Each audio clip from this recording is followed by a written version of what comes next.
Thank you very much, Doug, and thank you to Peter Harder, President of CCBC, to our CCPIT friends for giving us the opportunity today to talk about some of the changes that we're seeing in China and in the Canada-China relations.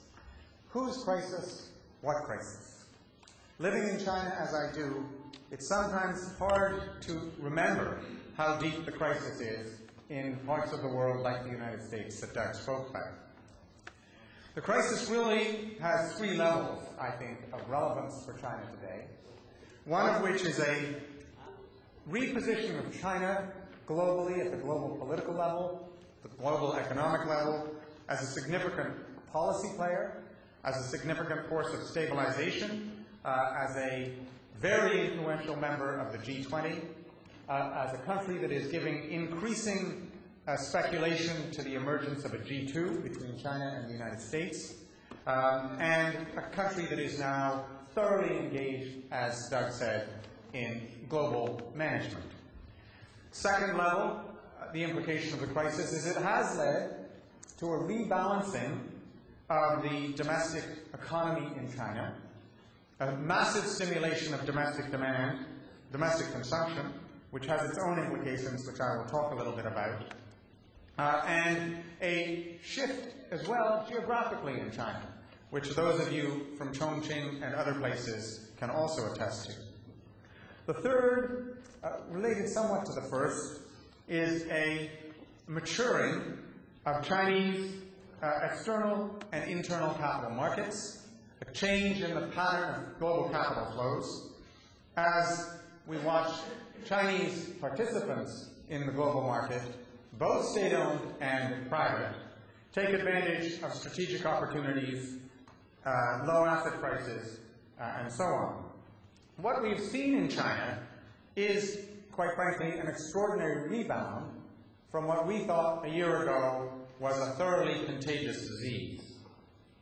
Let's for a moment take a look at what the crisis was for China. The crisis was an external crisis, a crisis in its external account as both its exports and imports collapsed. It was a collapse of the market for many of its goods, and it was a collapse in the import of product that it needed to make those goods. It resulted in a partial unwinding of some of the excesses in the economy at that moment. Whether they were big bubbles or small bubbles, it certainly let the air out. It was, and we saw that particularly in the stock market and in the real estate market, because it was also a very substantial collapse in consumer confidence. The expectations that consumers had of sustained and continuous asset deflation, which left them out of the market. I was in January in the office of a friend of mine who's a senior executive in one of the Chinese banks, and he asked me how long I thought the domestic crisis was going to last. And I said, I don't know, but two people in this room do know, and you're two junior people across the table from me. And I said, have you bought your house yet? To each of them. And they said, because it's still the housing market is all first-time buyers. And they both answered no. And I said, why not? You have a good job, you obviously have savings. And they said, are you kidding? The prices are going to continue to fall. It was a belief in the consumer that prices would continue to fall, and then was not the time to re-enter the market. And we saw drying up of the auto sales and real estate for some time. It was a regional crisis in China, of course, for the light industries that were gathered along the coast of Guangdong, Fujian, Zhejiang, for the towns like Shantou, which made almost entirely nothing except light industrial goods for what I would call the superfluous or non-essential markets of North America, toys and trinkets. They got hammered. It was, of course, a substantial crisis for some trade services and the industries therein, for shipbuilding, container makers, and for the shippers themselves. But what was it not? The crisis for China was not a financial crisis. There was, of course, no mortgage crisis in China. There were no subprime mortgages. Actually, there were no subprime mortgages anywhere in the world except in the United States. And those who got caught in other markets, either with lousy bonds or lousy subprime securitized packages, were all of those who were buying, whether they were Canadian banks or Lehman or Hong Kong banks or others who were buying from Lehman and other people. There were no banking failures. The Chinese banks have come out of this crisis stronger, if anything, than before. There were no particular credit stresses, either at the consumer level or at the national level.